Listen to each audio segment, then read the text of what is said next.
कारण जागृत न राहण्याचे खूप सारे तोटे. आपल्या सगळ्यांना प्रसंग माहिती की एकदा महाभारतामध्ये सुभद्रा मातेला श्रीकृष्ण भगवान भेटायला गेले आणि सुभद्रा माता त्यावेळेस गरोदर होती आणि सुभद्रा मातेला डोहाळे लागले. तर कशाचे डोहाळे लागले तर सुभद्रा माता म्हणते की मला युद्ध कलेचं शिक्षण घ्यायचंय, तुम्हाला युद्ध कला समजावून सांग. आणि भगवंताला खूप आनंद झाला की आपल्या बहिणीला सुभद्रा मातेला युद्ध कला शिकायची, व्यूहरचना शिकायची. मग भगवंत एक एक एक एक एक एक कला सांगू लागले आणि हळूहळू हळूहळू ती सगळी कला सुभद्रा माता किंवा तिचा गर्भ धारण करत गेला. जगद्गुरु म्हणतात गर्भाच्या आवडी मातेचा डोहळा, जेथीचा जिव्हाळा तेथे बिंबे. जी गर्भाची आवड असेल तेच डोहाळे मातेला लागतात. तर अशाच प्रकारचे युद्धकलेचे डोहाळे आपल्या सगळ्यांना माहिती. अभिमन्यू किती शौर्यवान होता, किती ताकदवान होता, किती पुरुषार्थी होता. असेच डोहाळे सुभद्रा मातेला लागले की मला युद्धकलेचं प्रशिक्षण घ्यायचंय. आणि सुभद्रा मातेला भगवंत एक एक एक एक आधी अस्त्रांचा वापर कसा करायचा सांगितलं, मग शस्त्रांचा वापर कसा करायचा सांगितलं आणि मग भगवंत व्यूहाची रचना समजून सांगत असताना सुभद्रा मातेला आली झोप आणि सुभद्रा माता झोपून गेली. आणि तिथं सुभद्रा मातेने झोपल्यामुळं त्या जो चक्रव्यूह भगवंत समजून सांगत होते तो चक्रव्यूह काय तिने आतमध्ये जाईपर्यंत ऐकला, पण बाहेर येताना ती काय शुद्धीवरती नव्हती, ती झोपून गेली होती. त्यामुळे तो काय तिने ऐकला नाही. तेवढी शांत वेळ परत भगवंतांना सुभद्रा मातेला भेटली नाही. आणि तेव्हा सगळं चक्रव्यूहाचं प्रकरण निम्म्यातूनच राहून गेलं. आपल्या सगळ्यांना माहिती की अभिमन्यूचा वध फक्त आणि फक्त सुभद्रा मातेच्या अवेळी झोपण्याने झाला. त्यामुळे त्याच्या ठिकाणी किती जागृत असावं. जगद्गुरु तुकोबाराय सांगतात चुकली या ताळा वाती घालून बैसे डोळा, तैसे जागी करी चित्ता काही आपुली या हिता. म्हणजे जसा व्यापारी आपला ताळा चुकलाय, आपला व्यवहार चुकलाय म्हणून सगळीच्या सगळी रात्रभर त्या दिव्यामध्ये तेल ढाकत बसतो आणि जोपर्यंत ताळा बरोबर येत नाही तोपर्यंत तो काय त्याचा व्यवहार करणं थांबवत नाही. तसंच आपण आपल्या आयुष्यामध्ये आपल्या हिताच्या ठिकाणी जागतं राहिलं पाहिजे. जगद्गुरु तुकोबाराय म्हणतात आयुष्य खूप मोलाचं आहे आणि हे आयुष्य आपण वाया घालवता कामा नये. कारण की मेरुतुल्य पृथ्वी दिदल्या सुवर्ण न मिळे एक क्षण नरदेह.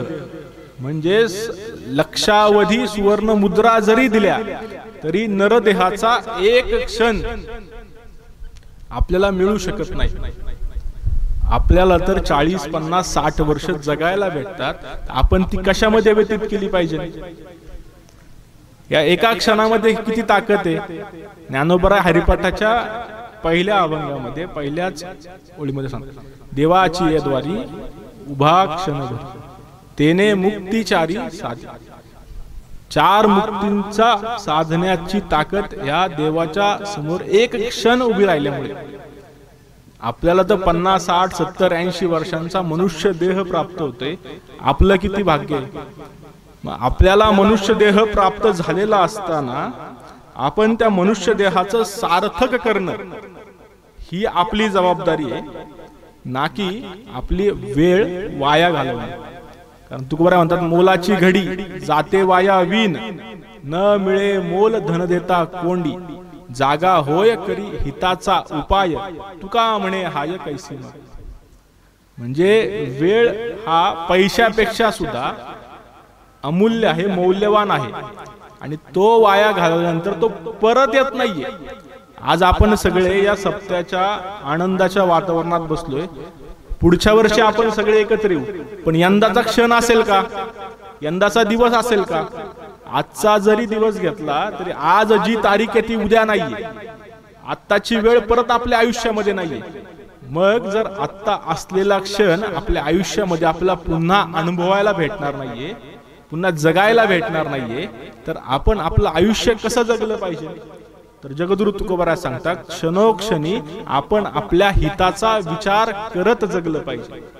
आणि जागृत कसा असलं पाहिजे तर त्या व्यापाऱ्यासारखा असलं पाहिजे, जो स्वतः ताळा चूक बरोबर येत नाही तोपर्यंत तेल घालून दिवा पेटवून ताळा बरोबर करत असतो. अगदी त्याच प्रकारे आपण आपल्या हिताच्या ठिकाणी जागत राहिलं पाहिजे. आपल्या आयुष्यामध्ये स्त्री असो किंवा पुरुष असो, ज्ञानी असो किंवा अज्ञानी असो, कोणत्याही व्यक्तीला आयुष्यात सगळ्यात महत्वाची गोष्ट कोणती वाटते तर ते सुख वाटतं. जगद्गुरु तुकोबाराय म्हणतात की या सगळ्या विषयांचं सुख आपल्याला इथं खूप गोड लागतं आणि त्यासाठी आपण हिताचा विचार न करता त्या सुखाच्या पाठीमागे पळत बसतो. पण तुकोबाराय सांगतात इथं जरी हिताचा विचार न करता विषयाचे सुख अनुभवलं, विषयाच्या सुखाच्या पाठीमागे पडलं, तरी आपल्याला पुढे जाऊन यमाच्या दरबारात त्याचे दंड भोगावे लागतात. विषयाचे सुख येथ वाटे गोड, पुढे अवघड यमदंड, मारिती झोडिती तोडिती निष्ठुर, यमाचे किंकर बहुसार. वर्षानुवर्ष मार झोड करावी लागती. का तर आपण चुकीच्या दिशेला, चुकीच्या मार्गाला, विषयाच्या सुखाच्या पाठीमागे धावलं तर.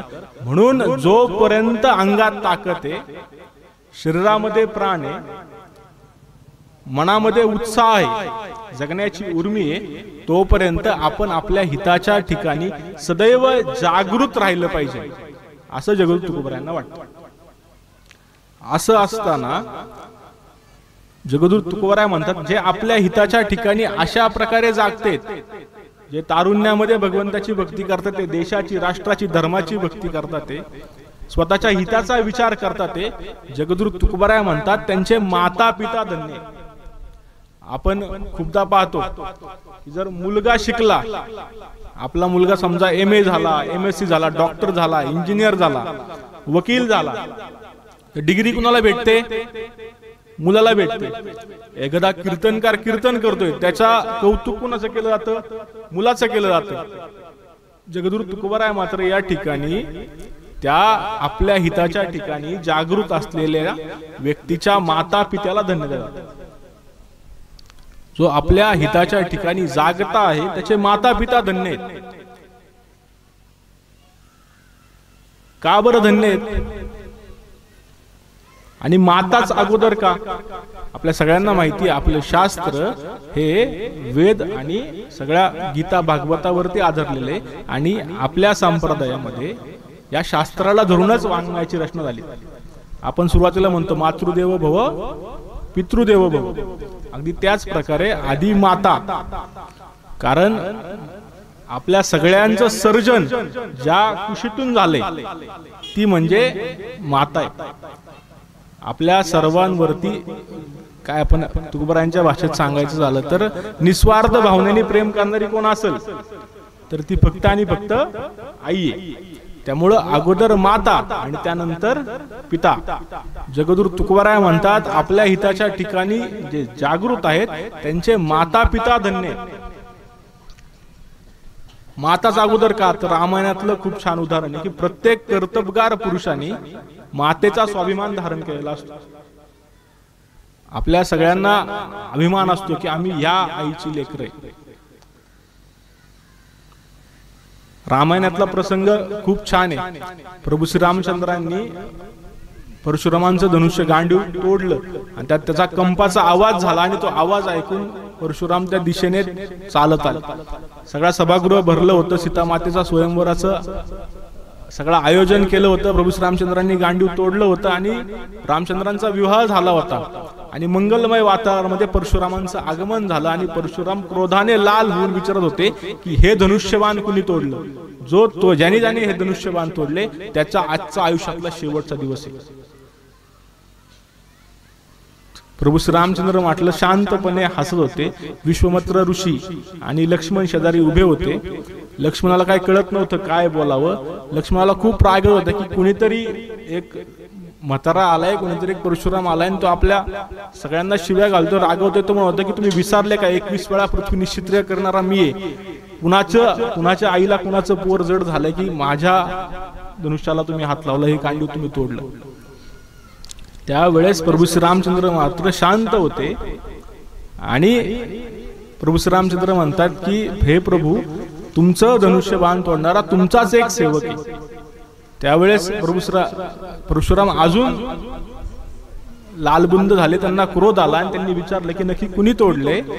आणि हे सगळं चालू असताना लक्ष्मणाला खूप राग आला आणि लक्ष्मण म्हटला की मी तोडले धनुष्यबाण. अशी लहानपणी कित्येक तोडल्या, हे काय नवीन आहे. त्यावेळेस परशुराम म्हणतात की कुणाच्या आईला आपलं पोरग जड झालंय की ते माझ्या विरुद्ध बोलायला आले. आता ह्याच्यावरती हत्यार चालवल्याशिवाय मी राहणार नाही, माझा परशु याच्यावरती चालवल्याशिवाय मी राहणार नाही. त्यावेळेस लक्ष्मण म्हणतात की तुम्ही माझ्यावरती बरेही हत्यार चालवाल, पण मी तुमच्यावरती हत्यार चालवणार नाही, कारण तुम्ही एक ब्राह्मण आहात आणि त्यामुळे मी काय तुमच्यावरती हत्यार चालवू शकत नाही. तुम्ही ऋषी आहात, तुम्ही फक्त आणि फक्त तुमचं जानवं काढा. तुम्ही ऋषी म्हणून नाही तर एक योद्धा म्हणून समोर या, तुम्हाला कळेल सुमित्रेच्या दुधामध्ये काय ताकद आहे. या ठिकाणी कर्तबगारी लक्ष्मणाची जरी असली तरी मातेचा स्वाभिमान या कर्तबगार पुरुषांनी धारण केलाय. त्यामुळे अगोदर माता आणि त्यानंतर पिता. म्हणून आपल्या हिताच्या ठिकाणी जे जागते असतात त्याची माता पण धन्य आहे, पिता पण धन्य आहे. माता पिता धन्य आहे तुकोबाराय हे तुम्हाला वाटते, पण बाकीच्यांना काय वाटतंय. तर तुकोबाराय सांगतात, कुळी कन्या पुत्र होती जे सात्विक, तयाचा हरीख वाटे देवा. म्हणूनच ज्या कुळामध्ये अशी कन्या, आता मगाशी आपण पाहिलं पहिला क्रमांक कुणाचा आहे, मातेचा. आता इथं पहिला क्रमांक कन्येचा. ज्या कुळामध्ये अशी सात्विक कन्या आणि पुत्र जन्माला येतात त्याचा तुकोबारायांनाच काय, तुकोबाराय मलाच काय, देवाला सुद्धा आनंद वाटतो. आधी कन्या का? खऱ्या अर्थाने आपण ज्यावेळेस पाहतो तर आयुष्यामध्ये मुलगी जन्माला आल्यापासून काळजी असते. मुलगी जन्माला आली तरी काळजी, मुलगी वयात येताना काळजी, मुलीचं लग्न करत असताना काळजी, मुलगी माहेरी जात असताना काळजी. आयुष्यात सगळ्यात जास्त एक पिता कधी रडतो, कोणत्या दुःखाला कंटाळून रडत नाही, कोणत्या त्रासाला त्रासून रडत नाही, तर तो सगळ्यात पहिल्यांदा कुठं रडत असेल तर तो आपल्या मुलीच्या लग्नामध्ये रडतो. कन्या सासूरासे जाये मागे परतुनी पाहि. मग जर सगळ्यात जास्त दुःख देणारी कन्या आहे तर कन्याचा क्रमांक पहिला काय आणि पुत्राचा क्रमांक दुसरा आहे. कारण आपल्या जसं आई आपल्या मुलावरती निस्वार्थ प्रेम करते तेवढ्याच निस्वार्थपणे एक मुलगी आपल्या पित्यावरती, आपल्या भावावरती प्रेम करते. म्हणून कन्येचा क्रमांक पहिला आहे, पुत्राचा क्रमांक दुसरा आहे. कुळी कन्या पुत्र होती जे सात्विक, तयाचा हरीख वाटे देवा.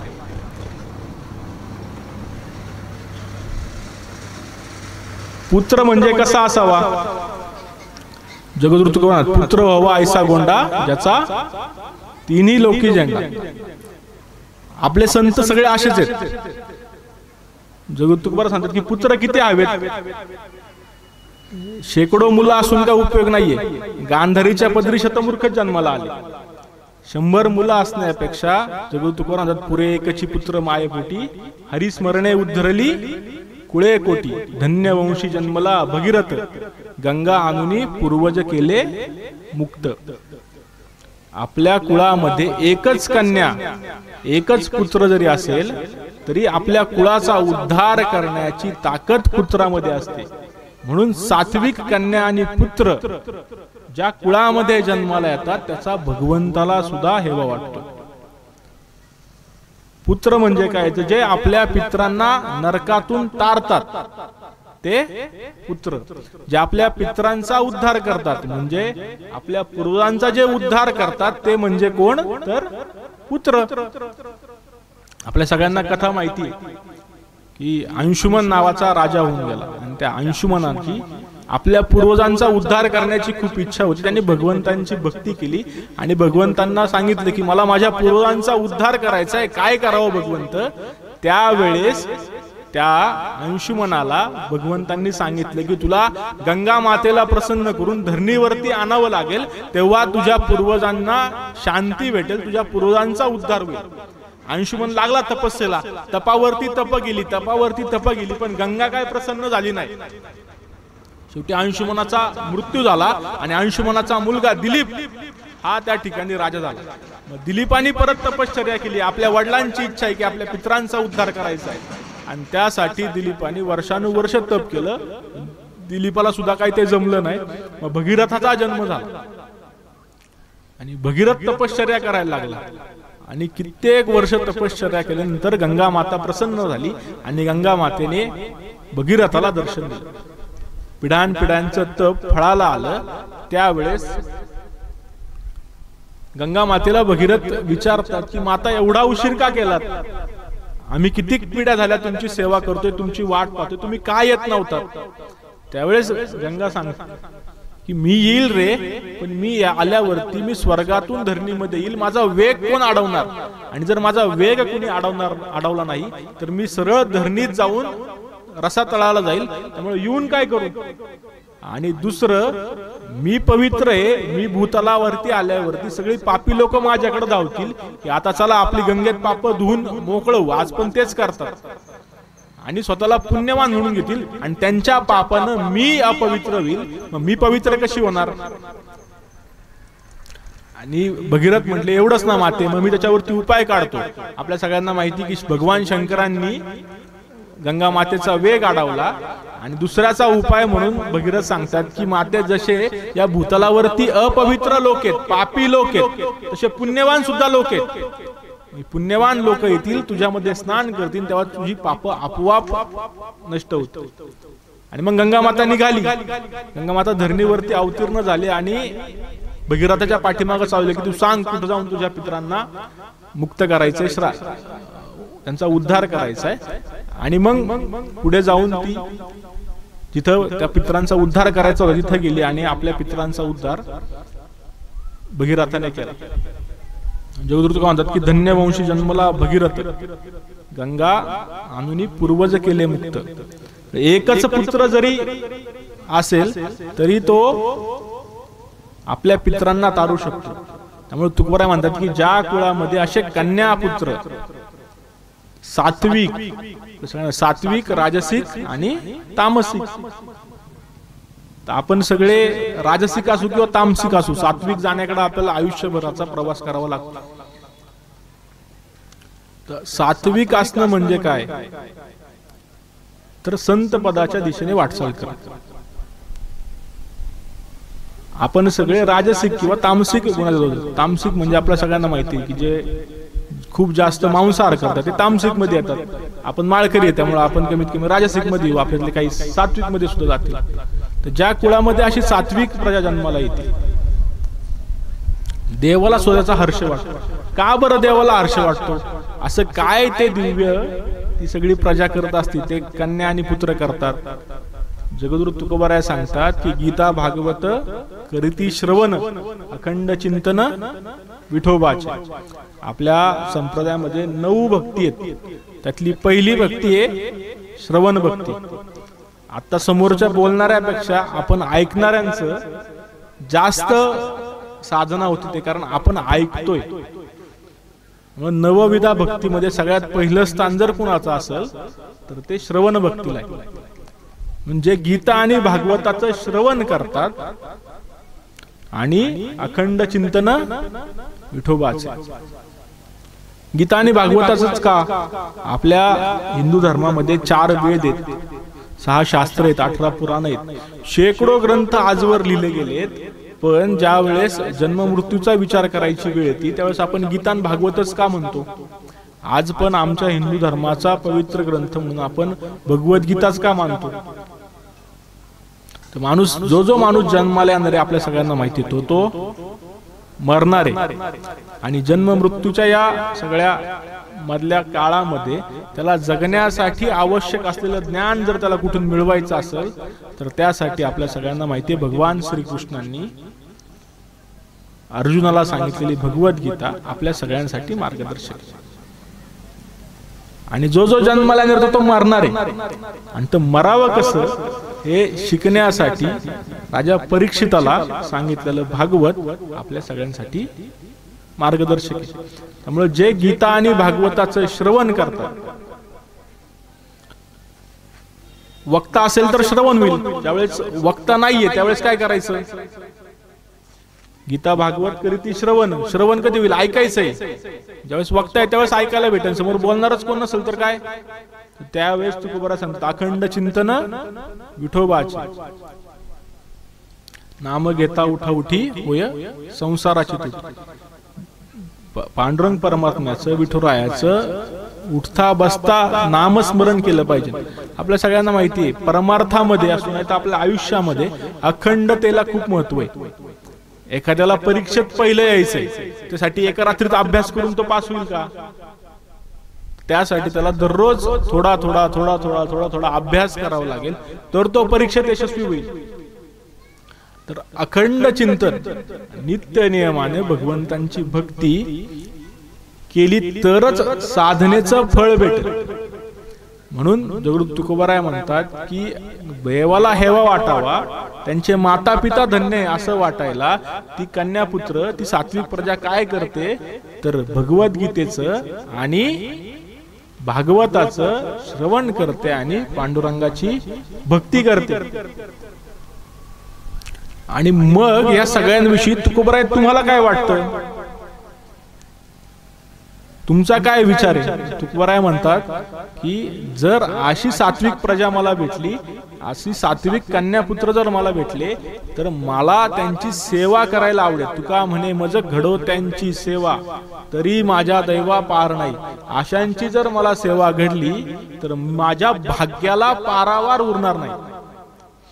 खऱ्या अर्थाने आपण ज्यावेळेस पाहतो त्यावेळेस एकतर संत भेटणं अवघड आहे, संत दिसणं पण अवघड आहे.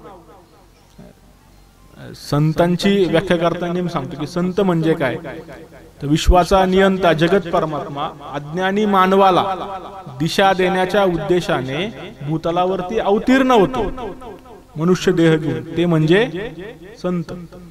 भगवंत गीतेमध्ये म्हणतात यदा यदा ही धर्मस्य ग्लानिर्भवति भारत अभ्युत्थानम धर्मस्य तदात्मानं सृजाम्यहम् परित्राणाय साधूनां विनाशाय च दुष्कृतां धर्म संस्थापनार्थाय संभवामि युगे युगे. भगवंत काय म्हणतात की वाईटांचा विनाश करण्यासाठी मी पृथ्वी तलावरती आलोय. तर संत तसे नाहीत. संत काय म्हणतात दुरितांचे तिमिर जाव, सॉरी तया सत्कर्मी रती वाढो दुरितां,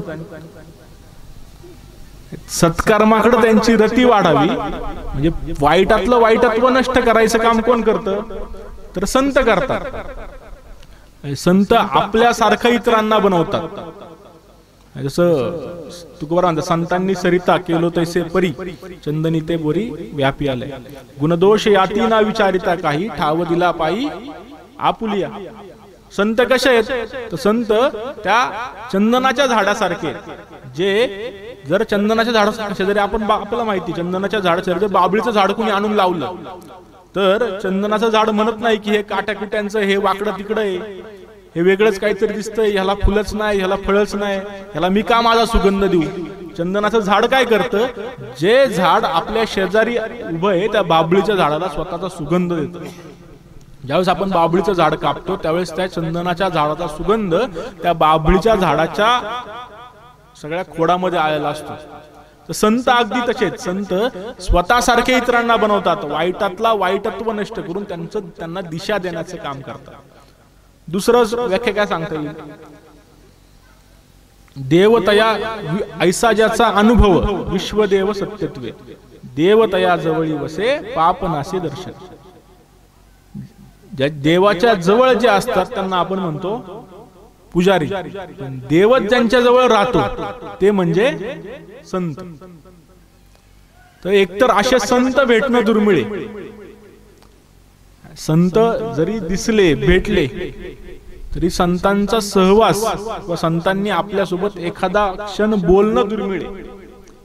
विचार करा, आपण जर ज्ञानोबारायांच्या काळात असतो, आपल्याला जर ज्ञानोबाराय पाहायला भेटले असते, आपल्याला तुकोबाराय पाहायला भेटले असते, आपल्या त्या एका क्षणाचा आनंद झाला असता की तुकोबाराय आमच्या समोर उभे. एकतर संत दिसणं दुर्मिळ आहे, संत भेटणं दुर्लभ आहे, संतांनी आपल्यासोबत बोलणं दुर्मिळ आहे, संतांनी आपल्याला भेटणं दुर्मिळ आहे. संतांचा सहवास तो खूप लांबची गोष्ट आहे. मग असे सात्विक संत भेटल्यानंतर, अशी सात्विक प्रजा भेटल्यानंतर त्यांनी आपल्याला सेवा सांगणं दुर्मिळ आहे. संत कधी स्वतःची सेवा करून घेत नाहीत. संत कधी म्हणत नाही माझ्यासाठी तुम्ही एवढी सेवा करा, माझ्यासाठी तुम्ही हे काम केलं पाहिजे, ते काम केलं पाहिजे. मग असे संत ज्यावेळेस भेटतील, अशी सात्विक कन्यापुत्र ज्यावेळेस भेटतील, त्यावेळेस जर त्यांची मला सेवा घडली तर जगद्गुरु तुकोबाराय सांगतात की माझ्या दैवाला पारावार राहणार. म्हणून सगळ्याचा सारांश आपण पाहत असताना तुकोबारायांच्या अभंगाचं सारे, तुकोबारायांचा अभंग आपल्या सगळ्यांसाठी प्रेरणादायक आहे. जे परमात्म्याच्या शोधामध्ये, जे आपल्या आयुष्याच्या सगळ्या वाटचालीमध्ये चालत आहोत आपण सगळे, हे चालत असताना आपल्या हिताच्या ठिकाणी आपण सदैव जागत असलं पाहिजे. आपल्या हिताच्या ठिकाणी आपण जागत असल्यामुळं आपले माता पिता धन्य होतात असं तुकोबाराय सांगतात. आणि अशा कुळामध्ये जे कन्यापुत्र जन्माला येतात त्यांचे देवाला सुद्धा हेवा वाटतो. असं आपल्याला काय करायचंय तर आपल्या सगळ्यांना गीता भागवताचं श्रवण आणि पांडुरंग परमात्म्याचं नामचिंतन करायचंय. तर मग तुकोबाराय सांगतात की असे संत भेटल्यानंतर त्यांची सेवा माझ्या हातून घडली तर माझ्या दैवाला पारावार राहणार नाही. सगळ्याचा विचार करताना आपल्या सगळ्यांना माहिती की असं अजून प्रमाण काय काय सापडतात. 2 प्रमाण आपल्या सगळ्यांना माहिती अशा प्रकारचे सापडतात की ज्यांनी माता पित्याला धन्यता दिली. तुकोबाराय माता पित्यालाच का धन्यता देतात? मगाशी असं म्हटलं की इंजिनियर जर पोरगा झालाय तर डिग्री त्याच्या नावाला लागली पाहिजे. जर एखादा स्पर्धा परीक्षेमध्ये एखादा विद्यार्थी यशस्वी झालाय तर डिग्री त्याच्या नावाला लागली पाहिजे. तुकोबाराय म्हणतात की तुझे आई वडील धन्य आहेत. म्हणजे कष्ट करायचे ह्यानी, अभ्यास करायचं ह्यानी, पेपरला जायचं ह्यानी, आणि आई वडील धन्य. असं कसं बरं? तुकोबारायांचंच प्रमाणे शुद्ध बीजापोटी फळे रसाळ गोमटी. इथं आपण बघू की बीज बोये बबूल का आम कहा से आहे. जर झाडच वेगळं लावलं तर फळ कसं काय येईल? तुमची बीज शुद्ध असतील तर त्याची फळं शुद्ध असतील. त्यामुळे शुद्ध बीज हे ज्या कुळामध्ये आहे त्याच कुळामध्ये अशी सात्विक कन्यापुत्र जन्माला येतात. उद्याच्या येणाऱ्या पिढीवरती काय संस्कार घडवायचा हे आपल्या हातात आहे. आपण सात्विक असू तर आपल्या घरातील पिढी सात्विक असेल. जर आपणच सात्विक नसू, आपणच त्या मार्गात नसू, आपणच भगवंतांच्या भक्तीत नसू, राष्ट्राच्या सेवेत नसू, तर आपली पुढची पिढी त्याचा विचार तरी करेल का? कारण माता पित्यांच्या श्रेष्ठत्वावरतीच त्यांच्या मुलांचं श्रेष्ठत्व अवलंबून असतं. आपल्या सगळ्यांना माहिती की एकदा भगवंतांना वाटलं की आपण आपल्या सावता महाराजांना भेटायला जावं. भगवंतांनी पांडुरंगाने घेतलं आणि निघाले भगवंत. आणि चालत चालत म्हटले की मला खूप तहान लागली रे. दोघं सोबत होते, माऊली आणि नामदेवराव म्हणतात हे काय देवा, इथं जवळच मळा आहे, या तुम्ही आतमध्ये पाणी जर पिऊन या, आम्ही बाहेर थांबतो. आतमध्ये भगवंत गेले. पाहतात कमरेला खुरप, डोक्यावरती पगडी, हातामध्ये चिपळ्या आणि नामस्मरणामध्ये सावता महाराज गुंग झाले होते. आणि गुंग झालेले असताना भगवंतांनी सावता महाराजांच्या डोक्यावरती हात ठेवला. सावता महाराज जागे झाले, विचारलं देवा तुम्ही इथं? हो सावता, आलो तुम्हाला भेटायला. पण काय कारण काय? काय नाही सावता, 2 चोर पंढरपुरापासून पाठीमागे लागलेत, लपायचं कुठं म्हणून तुमच्या शेतामध्ये आलो. प्रसंग आपल्या सगळ्यांना माहिती आहे की मग सावता महाराजांनी सांगितलं की इथं लपा. लपायचं कुठं ते काय ठराना. शेवटी मग सावता महाराजांनी आपलं खुरपं काढलं आणि आपलं उदर फाडलं आणि त्यामध्ये भगवंत लपलं. लपता लपता थोडासा पितांबर बाहेर राहिला. आणि पितांबर बाहेर राहिल्यावरती ज्ञानोबाराय आणि नामदेवराय शोधत आले की भगवंत कुठे गेले. विचारलं कोण नवीन आलत का, काय कोणता माणूस दिसला का अनोळखी, इकडे कोण आला होता का पाणी प्यायला आतमध्ये? तर सावतोबा काय म्हणायच्या आतच नामदेवराय म्हटले हे काय, इथंच लपला असलं पाहिजे, ओळखीचा पितांबर दिसतोय. आणि मग देवाला त्यांनी बाहेर काढलं. त्यावेळेस नामदेवरायांना खूप आनंद झाला आणि खूप सावतोबांचं कौतुक वाटलं की ज्याच्या उदरामध्ये देव साठवला तो किती व्यापक आहे. म्हणजे हे सगळं ब्रह्म, म्हणजे पाण्यापेक्षा अग्नी व्यापक आहे, अग्नीपेक्षा वायू, वायूपेक्षा माया, मायेपेक्षा ब्रह्म व्यापक आहे. आणि हे ब्रह्म ज्याने आपल्या उदरात साठवले तो किती व्यापक आहे. पण नामदेवराय म्हणतात हे असेलच, पण धन्य त्याची माता, धन्य त्याचा पिता, साठविला त्रातात त्रैलोक्याचा. त्याची माता आणि पिता किती धन्य आहे, ज्याने हा त्रैलोक्याचा स्वामी आपल्या उदरामध्ये साठवला. अशा प्रकारे रुक्मिणी मातेने सुद्धा धन्यता दिलेली. नामदेवरायांचा अभंग आहे ज्ञानोबरायांच्या समाधीच्या वेळेचा. देव म्हणते रुक्मिणी, सगळ्यांना माहिती. तो प्रसंग सांगत बसत नाही. त्या सगळ्या याच्यामध्ये एकच की ज्या कुळामध्ये सात्विक अशी कन्यापुत्र जन्माला येतात त्याचे माता पिता धन्य. त्यामुळं आपण आपलं आयुष्य जगत असताना सात्विक व्यवहार करत आपल्या तामसिक गुणातून रजगुणामध्ये, रजगुणामधून सात्विक गुणामध्ये प्रवेश करावा. आपल्या कन्यापुत्रांना सुद्धा सात्विक असा संस्कार द्यावा, असा विचार आपण आज केला तरी चांगलं होऊ शकतं असं मला वाटतं. आपला वेळ संपलाय, त्यामुळे सेवा थांबवतो. पुंडलिकावरदे हरी विठ्ठल, श्री ज्ञानदेव तुकाराम, पंढरीनाथ भगवान की जय. माऊली ज्ञानेश्वर महाराज